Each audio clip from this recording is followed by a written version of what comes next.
All right, welcome in everybody to Wednesday's edition of Daily Bread, coming at you live right at noon on the East Coast, so that perfect time if you're on that lunch break. Then if you're on the West Coast, just getting into work, we appreciate you tapping in with us. We got you locked in and covered for today's MLB slate plus the Champions League slate. So back-to-back days that we got action all day. Yesterday we just had soccer in the afternoon. Today we got some early baseball as well. So we got all sports throughout the day. No better spot to be than Daily Bread Media. And you already know Saturdays is paid for play. And Sunday morning quarterbacks makes its return for the Sunday slate for everything you need to know. All powered and sponsored by the Wise Guys Diamond Club. Be sure to be tapping into their DMs with NFL Weekend here. And we got the game tomorrow. So maybe at the end, we'll spit around and talk more football like we got Sosa's thoughts on it yesterday. Solid show for Sosa yesterday, 301. I went 1-2 with the baseball play again, that rain delay. So you already know if you tail them all, you always end up in the green. I got you back today. Don't you worry, chat. But Sosa, how you feeling? Pretty good, man. Missed a sweep on Your Benjamin. man's, your favorite man's. It looked the injury did not look promising. It did look pretty bad, but to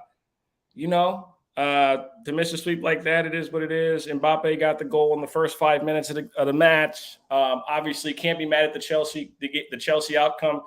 They got rid of their coach, who they told me was a genius 12 months ago. So it's all bad for them.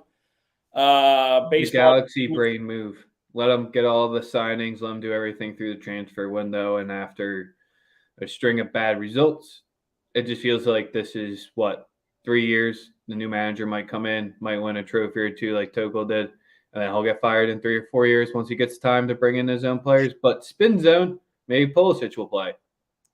I mean, I know that's your guy. So it's very interesting to see the dynamic that's going on at Chelsea. I, for one, I'm a bit baffled that they fired him right now, given that it's so early in the year, not giving him the ability to really work his way out of a situation that I think a lot of fans might have thought he could have. My biggest issue in this is how do you sell this to the guys who are in the locker room? Unless it's a situation where he's already lost It the was locker that room. bad in the locker room, That's what I'm supposedly, that saying. that's the biggest sell.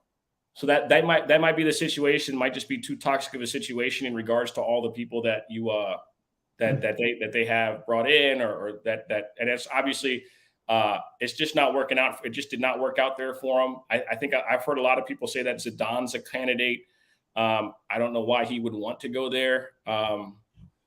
When you have players making fun of the team on Instagram, saying I almost signed with them, So I personally I wish nothing but bad things for Chelsea, and I hope that this causes them to lose out of the top four and hopefully lead towards them getting relegated in some capacity. Because fuck them. That's why.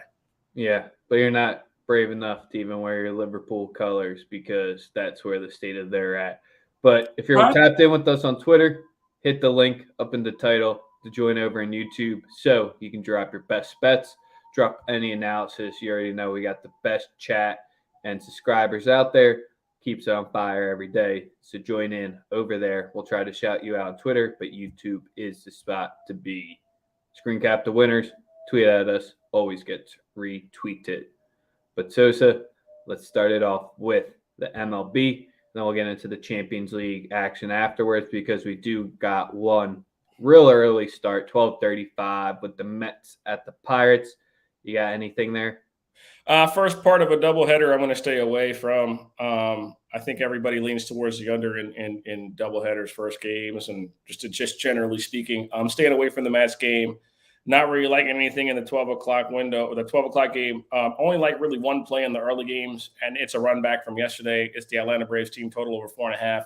I really don't give a fuck who's starting for the Oakland Athletics. We've rode the Waldachuk? it's him.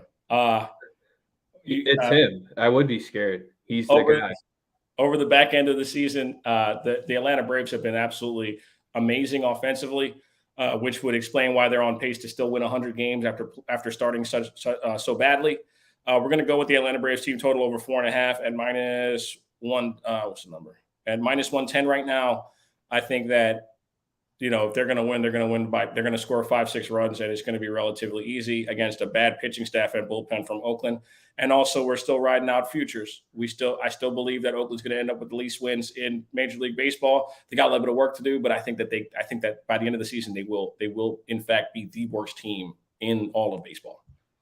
I was about to say, before you transition off the Mets, because they do got DeGrom pitching later, definitely need these 2 games because pulled up the standings. The Braves have officially caught them. Yes, sir. Wild. It's crazy, and it's still. But I still I've stated before. This Mets team is built perfectly for playoff baseball. They got 2 horses at the top of their rotation, so it's at this. One horse just went back to the IL. They'll be fine. And I think that's more of like a maintenance thing to just have him right for the run. I think people in the organization know that unless they go on some like catastrophic losing streak here, they're going to be fine getting in the playoffs. And I've said it before, like I don't think they need to win the division if those 2 guys are healthy for the playoffs. They don't need the division won't matter if they get into the playoffs with both those guys healthy. It won't matter at all. We got another doubleheader with the Twins and the Yankees. You staying away from that as well? Yes, not really feeling a juggle grenades today. I lean towards the over in the Rockies game. That's another early start, over 11.5. Lauer and Freeland, obviously versus a lefty. Exactly. They're against a lefty at home. That's because they face lefties on the road, and we saw them look like shit. At the crib, they hit lefties much better. That's just the facts. The only other official that I really have is in the Dodger game. I'm running back the Dodger team total today at 5. I know Alex Wood is on the mound. I have no qualms about their rotation, their bullpen. I think that we have owned them all year, and that will continue to happen. The Giants are just not a good baseball team, and the facts are evident. Like I said, I love our lineup against Wood. I think it's the 4th or 5th time we've seen them this year. Other than that, I am rocking with the Marlins on the first 5. It's my hungry dog of the day. I like the Marlins first 5. Yeah, I like the Marlins first 5 money line against Falter. Here's the reason why. Rogers went to the minors, and it looks like he's fixed his mechanics. He's looked much better since returning from the minors. That little stint that he just had. I expect for Rogers to keep it close, and I think that the Phils, I think that their bats, are kind of quiet to start the game. At my plus 140, first half run line, I like the value. Yesterday the Fish just couldn't get over the line because the Phils gave them every opportunity. I think they got that sleepy spot out. Now minus 155, I can't really argue against it because you're getting a nice price on that. Absolutely. And like I said, it's just 100% value. It has nothing to do with which baseball team is better. We're fully aware that Miami has been absolutely horrendous hitting the ball all year. This is not some new development. I was about to say, there's only one game that has a short price. Everything else, you kind of have to get creative, and that's your O's. Oh, you didn't know I'm about to give out the minus 400 for the Mets in game 2? That was my lock. That was my 50-unit lock of the day. The Mets minus 400, man. Who's not betting that? I don't even think they are minus 400. They're minus 400 for the DeGrom start. That is ridiculous. Yeah, I see minus 360 sheet. On FanDuel right now, it's at minus 400. So it's pretty stupid to bet them on the run. Listen, and that's the thing too. Is like when DeGrom starts, you're thinking, oh, he's going to just dominate, and then he might dominate, but then they won't score any runs for him. So it's a 50-50 when you're dealing with him in particular. To be honest, it's yes, he's going to perform well, but are they going to actually give him a couple of runs? They might not even score, and it doesn't take a good pitcher to not to shut down this lineup. Although, like I said, DeGrom is absolutely amazing. He's outrageously good. There's no way around the two. Only other I'm just staying away from today's baseball slate. It's that time of the season where they completely price it out. So unless you got a real solid look, I ain't trying to get too wild, especially with the Champions League today, NFL, tomorrow, college football. That's where my attention's at. I do have one final baseball play. It's in the Red Sox game. It is Jeffrey Springs Day. I like Jeffrey Springs to perform well against this Red Sox lineup. He's been one of the better pitchers pretty much all year. I like the way this Tampa Bay team is trending. They seem to be playing their best baseball at the right time. The Tampa Bay Rays first 5 run line at -114 is my final baseball play of the day. So we can get on to the Champions League now and cash out on some of these amazingly priced football bets. Yep. Well, we got both of our squads playing today as well. So it makes it even a little bit more interesting. Make sure you give us that like, retweet, follow, subscribe as we're going to get into Champions League action. So Sosa, since I got to play in Napoli-Liverpool, let's just start it off there because you got Liverpool as a road favorite just sitting right under that -108 price. So you can get nice prices on Napoli if you think they pull out a home result. How you feeling? The draw kind of signifies that you're looking ahead to the weekend. Maybe that's the way you can spin it. Today, Darwin Nunez will score a goal, and Liverpool will win. Darwin Nunez plus 140. Let me get the exact odds on the whole thing because Darwin Nunez plus 140 to score a goal. He makes the 11. I think that he'll perform very well against an Italian squad. And yeah, like I said, I like us on the money line. So if you combine them both, I was about to say, as you pull up the price, I'm just on the over 2.75 at -111 here. Simple enough. Plus 230 for both. Plus 230 there. I really want to go on the Napoli team total over 1.5 at +184. That was the play call in my name, but I'll just stick to the easy over 2.75 in this one. Napoli definitely get 2. Osimhen, if he's not in the lineup, definitely going to like that less, especially if Lozano isn't in the lineup as well. Check for the lineups. Price might go down on the over if those two are out. We got everyone popping in here. You got NBV going against you. We got Roger in the next game that we're going to hit on because you got Bayern. I love D-Pass, my guy. You got Bayern going to Inter. You got Bayern. I love You're giving me the fucking echo shit that freaks me out. But Inter, they're putting 2 up on the board today on Bayern. Team total over 1.5 +135. I don't think a result, so you can go the easy way and take the over here. I don't think these 2 matches set up. The over seems too easy. I think it hits. Inter putting 2 on the board.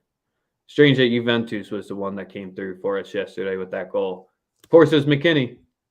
You already know. We stay straight betting on the Italian sides, not to win, but to score in the Champions League because they usually don't pull out the results. Don't worry, Jurgen Klopp will make all the fans forget about that draw the other day. We'll be fine. Well, that's your spin zone because you're looking forward to this one. Exactly, and I just need a little.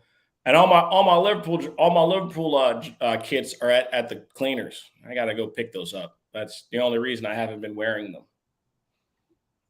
You know. What do you got in the Tottenham match for us? Because I'm staying away from that one. I'm gonna take a ticket on Heung-min Son to score. I like. I mean, it's either him or Harry Kane. They'll probably both score. I love the matchup against a French squad. I think that they have too much firepower at the front to not score a couple of goals. At -120, you're paying a little bit of tax. I'm not usually one that takes goal scorers unless when you pay tax, but with guys like Mbappe and Son and Lewandowski, if you can ever get them anywhere close to even money, you're going to do it because that just tells you how Vegas is looking at them. I I mean, today for Lewandowski to score is at minus 390. Like, no one's you're not gonna take that. You're gonna take him to score 2 goals maybe, because that's where you can have some level of value. But you're not betting a goal. If you're betting a goal score at minus 290, I hope it's like a 12-piece $1.50 parlay that you're betting. That's it. That would be the only explanation as to why you would be taking minus 390 goal scorers, respectfully. I just don't get it. Think about Man City striker. I have no comment. I mean, he scored again. I have no comment. I have nothing to say about that guy. He's unbelievable. He's incredible, bro. I can't even hate the guy. Yep. I want nothing to do betting Atletico Madrid and FC Porto, but I kind of just want to watch all that match because I feel like that's just going to be a straight wild match where it could be the wildest 0-0 draw we get of the day. Kevin, I thought about that, but watch somebody else score the first goal and then like he scores 2 after. Like, I'm scared to, you know what I'm saying? I think Lewandowski could fuck around and get like a hat trick too. Like that, you bet him to get 2, bet him to get 3. Betting him anytime is a waste. First, maybe. I mean, I would. It's worth it. It's worth it because you're getting plus value. But like I said, for me, I can't. I could bet him probably scoring 2 or 3, but I can't. Betting him to score 1 is kind of pointless unless you're like same game parlaying it or betting a couple other things in that particular match. Other than that, I don't got much. I just kept it simple with the 2 plays in the Champions League today, staying away from the early matches. Those really don't entice me that much because Ajax, they should roll, but they're playing Rangers. You never know. Then Frankfurt versus Leipzig, Sporting, just really don't want much of that one. Also, I don't know the line on Mane to get an assist. It's probably juiced out to the 9s, but I think that also will probably hit in the first half. Since Sadio Mane's joined Bayern, I mean, they've looked amazing. They won today. They've looked amazing, bro. You talk about a guy game will end in a draw. On in a draw. 2-2. He's so fucking good, man. I really miss him. I'm not gonna lie. I'd be in here crying. I'd be crying off camera that we lost him. It still hurts my soul. Yeah, it's other than that, Sadio, let me see if I can get an assist line. For him to get an assist is minus 125. There's some juice there, but I think that I can see Mane being being a bit of a facilitator for the other guys like Gnabry or maybe Muller to score as well. But I think Sadio has been so good, like just playing in the middle of the field and just the middle of the pitch. It just he's been the engine. Like he's looking like Ribery was when they were just a machine years ago. The dude, he just fits what they do. So do I miss him? I wish he was still wearing Liverpool kit, but it is what it is. He's moved on to happier times in Germany. Easier times. Very odd to say about Africans in Germany, but hey, it's happened. It's happening. Happy for him. Yeah, as far as the NFL, bro, I think we kind of touched on it yesterday. Not really too much in regards to tomorrow. Might do a show tomorrow, might not. I know Saturday and Sunday we got a lot of stuff planned in regards to betting the NFL. I think we kind of want to keep the rest of the stuff for that. We're going to do a show tomorrow probably just because it's opening day of the NFL. Yeah, home dog opening day of the NFL. I mean, it's kind of asinine to not bet them. I mean, how the fuck are you going to bet against Sean McVay? He's never lost a season opening game. He's never lost a season opener. I'm not going to go that route. I'm just kind of going like, is everyone just agreed this year that no one can say anything negative about the Bills? And they're just going 16-0 winning the Super Bowl? Is that really what the mainstream and what everyone's picking up and saying? It's what people that, yeah, I guess. I mean, bro, they're putting so much stock into a team that lost a big game. Like, if I were to compare Buffalo to like a college team, I'd compare them to Utah from last year, where the expectations were like they didn't have Super Bowl expectations leading into the year, and then they lost a playoff game. Utah lost a major bowl game, and then there's a bunch of steam on them coming into the next year. And then they went to Florida and laid a big fat egg. I could see the same thing happening with Buffalo. I could see them going into LA. I think LA defensively have the pieces to match up very well with what the Buffalo Bills want to do. And I just don't see I just don't see Buffalo going into their home field and serving them. I don't know. Maybe get the hangover from banner night. You always like to fade teams that angle as well. All that good stuff. But I was about to say, if you're saying we're not doing a show tomorrow, I had to make sure we talked on that game. That No, was really all I had to say. I don't know. I know you're gonna be turning up. So I don't. I was about to say we'll be live from the sports book tomorrow night, probably. Perfect. Then if that's the case, we're gonna go at 6 p.m. Eastern. Fuck, I gotta do so much math this weekend. God damn it. 6 p.m. Eastern. Not from counting cards. I can't do that. I will be playing blackjack a shit ton though. Jesus Christ. My game. There's a first time for everything. And I would like to think it's McVay's first time. And I'm obviously a 49er fan, so I don't get any pleasure in picking the Rams to do anything good. Hey, Robert, listen. I know people like the teasers, they like the parlays. If I got to wait around for 3 different results to get plus 160 odds, I'll pass, my brother. Best of luck to you, though. I hope you win. Don't tease 3-0. I Other like than that, the scenarios you've just posted in regards to the teaser. I like it, but I'm not going to be touching it. I think he did like the Wong theory or whatever it is, where you get 6 through a key number and you don't tease 3-0, then it like hits at like a 65% read or whatever. But until tomorrow, we talked about MLB. We hit on the Champions League. We appreciate everyone tapping in. Hit us with that like, retweet, follow, and sub, and we out till tomorrow.